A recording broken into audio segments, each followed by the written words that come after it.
بسم اللہ الرحمن الرحیم اللہم صلی علی محمد و آل محمد وعجل فرجہم اجمعین۔ السلام علیکم۔ ہم اپنے پروگرام کربلا کے بہادر بچے جو ہیں اور شہید بھی ہوئے، جہاد میں حصہ بھی لیا، ان کے بارے میں اس سلسلے کے دوسرے پروگرام میں آپ کی خدمت میں حاضر ہیں۔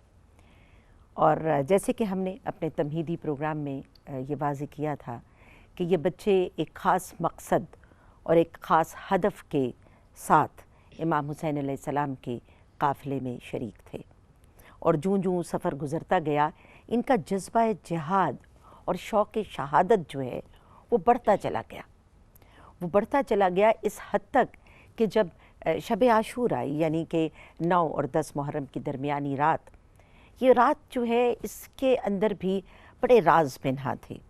عبادت کے لیے مہلت مانگی امام حسین علیہ السلام، جن کی تمام زندگی جو ہے وہ عبادت، زہد اور تقویٰ میں گزری، اور وہ عبادتوں کا جس کو کہنا چاہیے کہ ایک سمبل ان کی ذات جو ہے وہ اس لحاظ سے معروف، دعاؤں کا سمبل، عبادتوں کا سمبل، یاد الہی میں اپنا سارا وقت گزارا۔ لیکن جو عملی جو جہاد ہے، جو میدان کارزار ہے، اس کے جو بنیادی مقاصد ہیں ان سے بھی وہ یقیناً واقف تھے۔ جو 9 محرم کی اور 9 اور 10 محرم کی درمیانی شب ہے، اس میں عبادت کے لیے مانگی ہے، لیکن ساتھ ساتھ امام حسین علیہ السلام ایک کام اور بھی یہ کر رہے تھے کہ وہ اپنے جو قافلے میں شریک جو مجاہدین تھے، کیونکہ ہم اس کو لشکر نہیں کہہ سکتے جس میں چھوٹے چھوٹے بچے ہوں اور خواتین ہوں اور بزرگ بھی ہوں، اس کو کوئی آپ فوج کا لشکر تو کہہ نہیں سکتے۔ یہ ایک قافلہ تھا مجاہدین پر، سرفروشوں پر مبنی، جو وہ لوگ جو کہ شہادت کا جام نوش کرنے کے لیے بےتاب تھے، بے قرار تھے، اور ان کی یہ بےتابی اور بے قراری اس شب عاشور میں اپنی انتہا کو پہنچ گئی تھی، جب امام علی مقام نے چراغ بجھا دیے اور یہ کہا کہ اگر کسی کو جانا ہے تو وہ جا سکتا ہے۔ یہ بہت ایک عجیب ایک واقعہ کہنا چاہیے، یا ایک مرحلہ تھا اس تمام تر واقعے کا، اور وہ مرحلہ یہ کہ امام نے یہ کیوں کیا؟ اس لیے کیا تھا کہ لوگوں کو بتائیں کہ اگر تم اس شہادت کے سفر میں شریک ہو میرے ساتھ تو تم آمادہ ہو اس کے لیے، اور اپنی پوری مرضی کے ساتھ ہو۔ یہ نہیں ہے کہ آپ کو کوئی زبردستی لے آیا کہ اچھا جی آئیں اور جہاد میں شریک ہوں اور شہید ہو جائیں، نہیں، آپ کی مرضی اس میں شامل ہونی چاہیے۔ اب اس رات میں ان بچوں کے جذبے بھی جو ہیں وہ قابل دید تھے۔ خاص طور پر آج ہم تذکرہ کریں گے جناب اون اور جناب محمد کا۔ یہ دونوں بیٹے جو ہیں یہ بی بی زینب عالیہ کے بیٹے تھے، اور ان کے والد جناب عبداللہ ابن جعفر طیار۔ یعنی ایک طرف سے تو یہ ایک جری اور بہادر جناب جعفر طیار جو ہے ان کا ایک بڑا مقام ہے، بہت بڑا مقام ہے رسول پاک صلی اللہ علیہ وسلم کے ساتھ جو غزوات میں انہوں نے شرکت فرمائی، اور جتنے وہ جری اور جتنے بہادر تھے، تو ان کے تو یہ پوتے تھے، یعنی جناب عبداللہ ان کے والد ان کے بیٹے تھے، اور بی بی زینب مولا کائنات امام علی علیہ السلام کی بیٹی۔ تو اس لحاظ سے ایک اور بہت بڑے، جس کو کہنا چاہیے نا کہ تاریخ اسلام کے سب سے بڑے بہادر اور شجاع ہستی کے یہ نواسے تھے، یعنی امام علی علیہ السلام کے۔ تو دونوں طرف سے ان دونوں بچوں کو بہادری اور شجاعت جو ہے وہ پوری طرح سے انہوں نے وراثت میں لی تھی۔ اسی لیے یہ پوری جو شب تھی عاشور کی، اچھا سب لوگ تیاری کر رہے تھے کہ جی صبح ہم نے جنگ لڑنی ہے، چھوٹے چھوٹے بچے بھی اس تیاری میں مصروف تھے کہ ہم نے جنگ لڑنی ہے۔ یہ بات آپ نے کبھی بھی تاریخ میں کہیں نہیں دیکھی ہوگی کہ اتنے چھوٹے بچے جو ہیں وہ بھی اپنی تلواریں تیز کروا رہے ہیں، وہ بھی اپنی جو جنگی اپنا لباس ہے وہ پہن رہے ہیں، اور خوش ہو رہے ہیں، خوش ہیں کہ ہم صبح ایک بہت بڑے مارکے میں شریک ہوں گے اور ہم شہید ہوں گے۔ ان کو معلوم ہے کہ اصل جو ان کی منزل ہے وہ شہادت ہے، وہ جانتے ہوئے اس جذبے کے ساتھ، اور اپنی ماؤں کو آ کے کہہ رہے ہیں کہ ہماری سفارش کیجئے، مولا حسین سے ہماری سفارش کیجئے کہ وہ ہمیں جنگ میں شرکت کی اجازت دے دیں۔ اب امام حسین کے لیے یہ مرحلہ تھوڑا مشکل بھی ہے، چھوٹے چھوٹے بچے ہیں، بہن کے بچے ہیں، بھائیوں کے بچے ہیں، ان کو اجازت کیسے دے دیں؟ لیکن وہ مائیں بھی کیسی مائیں، کتنی عظیم مائیں، تاریخ انسانیت نے، تاریخ اسلام نے ایسی مائیں بھی نہیں دیکھی کہ جنہوں نے اپنے بچوں کے اندر یہ جذبہ ماؤں نے پیدا کیا۔ ہر ماں دوسری ماں سے سبقت لے جانے کی کوشش کری، میرے بچے پیچھے نہ رہ جائیں، میرے بچے آگے جائیں۔ جیسے آپ کلاس میں فرسٹ آنے کی کوشش کرتے ہیں نا، ہم پڑھیں، ہم اتنا پڑھیں، آپ کی سب کی مائیں کہتی ہیں میرا بیٹا فرسٹ آ جائے۔ وہاں پہ مائیں کیا چاہ رہی ہیں؟ میرا بیٹا سب سے پہلے شہید ہو، میرا بیٹے کا نام شہیدوں کی فہرست میں ہونا چاہیے، صبح جو جنگ کے لیے جائیں اس فہرست میں میرے بیٹے کا نام ہونا چاہیے۔ تو اون و محمد کی بھی یہی حالت تھی، بار بار بی بی زینب کو کہتے تھے کہ ہماری سفارش کیجئے، کہیں ایسا نہ ہو کہ ہمیں اجازت نہ ملے اور کوئی اور بچہ ہم پہ سبقت لے جائے۔ اسی بےتابی میں صبح عاشور ہوئی، اور صبح عاشور کے بعد آپ جانتے ہیں کہ معرکے کا آغاز ہو گیا۔ تو اسی میں تفصیلات کو میں ایک طرف چھوڑتی ہوں کیونکہ ہم نے ذرا اپنے ٹاپک پر بات کرنی۔ تو جناب اون و محمد نے بھی اجازت مانگی اور امام حسین علیہ السلام نے ان کو اجازت دے دی۔ اب اتنے چھوٹے بچے، ایج کے بارے میں بہت ساری روایتیں ہیں، لیکن جو ہم ایک ایوریج ایج ان کی بتا سکتے ہیں مختلف روایتیں دیکھ کر، وہ یہی 10 سے 12-13 سال کی عمر کے درمیان عمر تھی۔ ایک دونوں بچوں میں اتنا فرق بھی نہیں تھا ایج میں، اتنے چھوٹے تھے کہ گھوڑے کی زین پر سوار ہونا بھی ان کے لیے آسان نہیں تھا۔ جناب عباس نے ان کو اپنے ہاتھوں پر اٹھا کر گھوڑے پر بٹھایا، اتنے چھوٹے تھے، لیکن جو جذبہ تھا۔ اور دیکھیں بنو ہاشم سے جو ہاشمی، اگر آپ عرب کی تاریخ پڑھیں تو جو ہاشمی جوان ہے، جو قبیلہ بنو ہاشم تھا، اس کے جو شجیع اور بہادر جو ہیں وہ مشہور تھے، اور جنگی مہارت، تلوار زنی میں، گھڑ سواری میں ان کا کوئی ثانی نہیں تھا۔ اور اسی لیے یہ دونوں بچے بھی انتہائی مہارت کے ساتھ گھوڑوں پر سوار ہوئے، اور وہ دشمن کے لشکر کے بیچ میں گھس گئے۔ یہ نہیں کہ ڈر کے ایک طرف کھڑے ہو کے دیکھتے اچھا اب ہم کیسے لڑیں، نہیں، رجز پڑھا۔ دیکھیے رجز کس کو کہتے ہیں؟ ایک عرب کا رواج تھا اس زمانے کا کہ جب ایک جوان جو ہے وہ اپنی جنگ کے لیے میدان میں داخل ہوتا تھا تو وہ اپنا تعارف پیش کرتا تھا شاعری کے انداز میں، اشعار کی صورت میں کون ہوں، اپنی ولدیت بتاتا، اپنے باپ کا نام، اپنے دادا کا، اپنے نانا کا نام۔ اب ان دونوں بچوں کے حوالے آپ دیکھیے، انہوں نے کہا کہ ہم کون ہیں، تم ہمیں جانتے ہو ہم کون ہیں۔ اب یہ بھی ایک دہشت بٹھانے کا انداز ہوتا تھا مد مقابل پر کہ ہم تو جعفر طیار کے پوتے ہیں، ہم تو علی ابن ابی طالب کے نواسے ہیں۔ یہ رجز پڑھتے ہوئے وہ میدان میں داخل ہوئے۔ ایک بچہ جو ہے ایک طرف اس نے رخ کیا، دوسرے بچے نے دوسری طرف رخ کیا، اور تاریخ یہ بتاتی ہے، اور واقعات ابھی میں آپ کو بتاؤں گی کہ کیسے یہ ثابت ہوتا ہے کہ وہ لڑتے لڑتے جہاد کرتے اتنی دور نکل گئے، یعنی جو مین جگہ ہے، جو میدان کارزار تھا اور جو خیموں سے جو منظر لوگ دیکھ سکتے تھے، نظر آتے تھے، اس سے اتنی دور چلے گئے کہ آج اگر کبھی آپ کربلا زیارت کے لیے جائیں تو آپ کو جناب اون و محمد کے جو روضے ہیں، جو ان کی قبریں جہاں پر موجود ہیں، وہ بہت دور نظر آتی ہیں، ذرا فاصلے پر ہیں، تھوڑا سا آگے جا کر وہاں کی زیارت کرنی پڑتی ہے، اس لیے کہ جو جہاں پہ شہید ہوئے، جیسے جناب عباس فرات کے کنارے شہادت ہوئی، تو وہیں پر آپ دیکھیے کہ دریا فرات کے کنارے، نہر القمہ کے کنارے ہی قریب ان کا روضہ ہے۔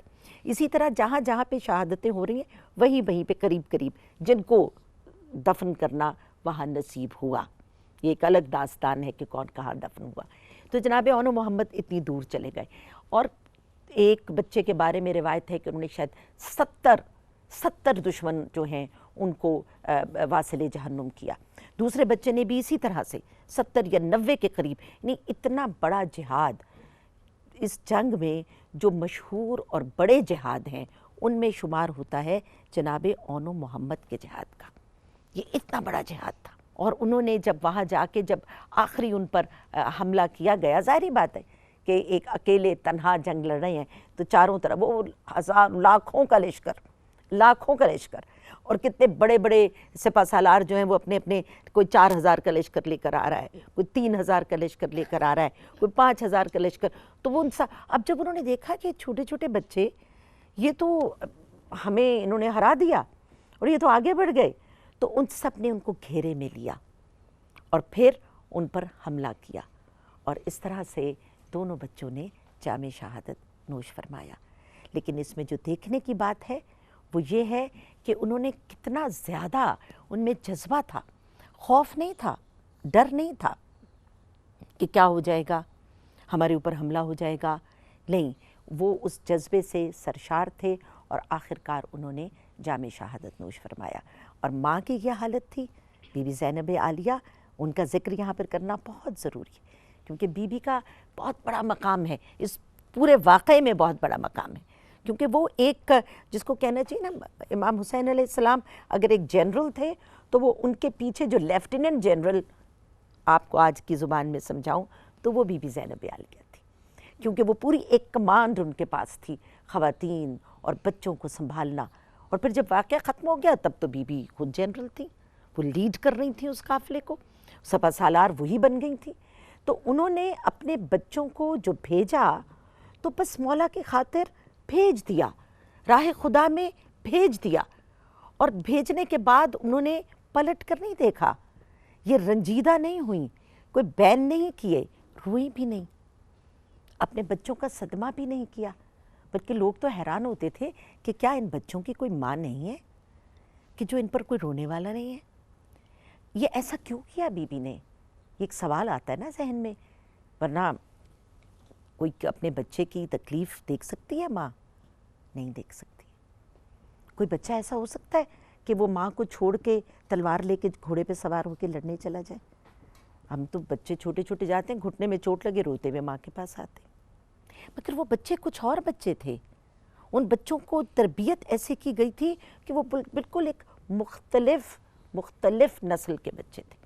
اور اسی لیے بی بی نے اپنے بچوں پر کوئی گریہ نہیں کیا, کوئی ان کے لیے وہ روئی نہیں, کوئی انہوں نے کسی دکھ کا اظہار نہیں کیا, اور بلکہ وہ فخر محسوس کیا, وہ بہت پراؤڈ فیل کر رہی تھیں کہ میرے بچے جو ہیں انہوں نے شہادت نوش فرمائی ہے, اور انہوں نے اپنی قربانی, اپنی جان کا نذرانہ پیش کیا. اور اچھا, خیمے سے کھڑے ہو کے جب وہ دیکھ رہی تھی تو لوگ داد دے رہے تھے, واہ واہ کیا بات ہے, سبحان اللہ کیا بات ہے. دیکھیے آپ ذرا جذبہ دیکھیے, کس بات پہ سبحان اللہ؟ ان کی جنگ کرنے کے انداز پہ سبحان اللہ. تو ہمیں یہ سبق سیکھنا ہے کہ جب آپ کے سامنے آپ اللہ کے راستے پر ہوں اور آپ کو یقین ہو کہ آپ حق کے راستے پر ہیں, تو پھر ڈرنا نہیں ہے. یہ سبق ہے کہ جو ہم ان شہیدوں کی زندگی سے حاصل کرتے ہیں. اب ہمارے پاس یہاں پہ ہرا زیدی موجود ہیں اور جناب اون محمد کی شان میں یہ خراج تحسین پیش کرتی ہیں. اے اون محمد, اے اون محمد, اے اون محمد, اے اون محمد. شبیر کا تم صدقہ ہو اب خیمے میں بیٹا, تم لوٹ کر نہ آنا, اے اون محمد, اے اون محمد, اے اون محمد, اے اون محمد. ہے ماں کو یقین تم ماں کی بات رکھو گے, یہ یاد رہے خیموں میں ہے پیاسے بچے, دریا پہ اگر جانا ہو سحروز کے پیاسوں, تم پیاس نہ بجھانا, اے اون محمد,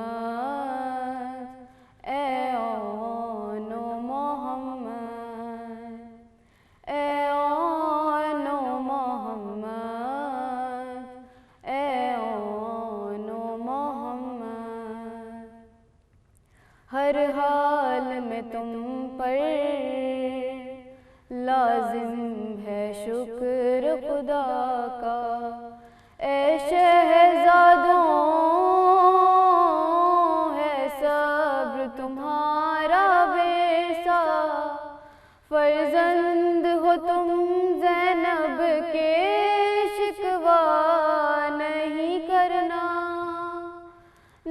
زخم کوئی کھانا، اے آن و محمد، اے آن و محمد، اے آن و محمد، اے آن و محمد۔ جب سانس تمہاری بچوں ہو کھڑنے والی، اس وقت سرہانے آئیں گی مادر میری، دل کی یہ میرے خواہش ہے اس دم میری ماں سے، زخموں کو تم چھپانا، اے آن و محمد، اے آن و محمد، اے آن و محمد، اے آن و محمد۔ قاتل پہ کرم نانا کی طرح کر دینا، یوں لاج میرے بھائی کے نام کی رکھنا، جو واسطہ دے بھائی کا میدان میں، اس پر تم تیغ نہ چلانا، اے آن و محمد، اے آن و محمد، اے آن و محمد، اے آن و محمد۔ جب لاش اٹھا کر خیمے میں لائے سرور، زینب یہ بولی اشکوں کو اپنے چھپا کر، میں بھی نہ تمہیں